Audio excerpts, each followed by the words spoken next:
Plus, some new information now about allegations of Russian interference in the U.S. election shortly after the Obama administration accused Russia of trying to sabotage the presidential election. Newsweek now reports that Moscow is pushing incorrect information to WikiLeaks.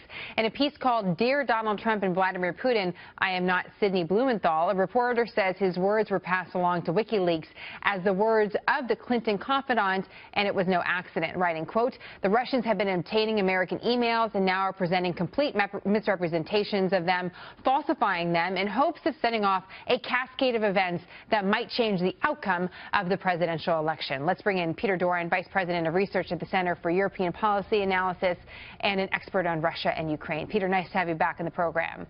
Thanks for having me. Despite the dust-up WikiLeaks Newsweek, sometimes it's hard to follow it all. The big picture item is this.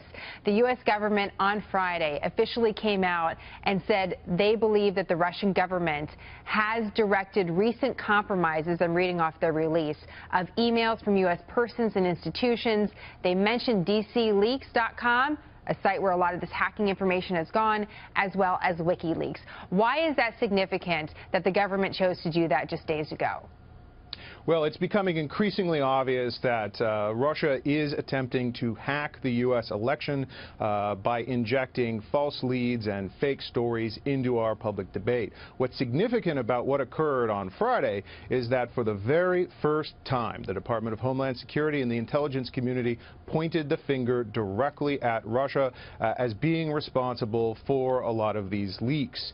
That's significant because it points out who is actually ultimately behind this, who's trying to benefit from it. It's a welcome turn, but it's also very late in the game. What about retaliation? If the government comes out and names someone that they think is messing with us in a variety of different ways, what tools are at their disposal?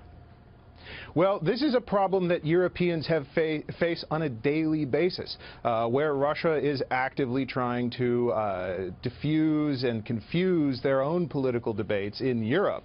One of the things that we've learned from Europe is that when you are able to monitor, analyze, expose, and rebut these false leads and fake stories, it empowers folks to make a right decision rather than being guided by wrong information. That's something that we could use a lot more of here in the United States, but right now Russia is winning when it comes to this propaganda war.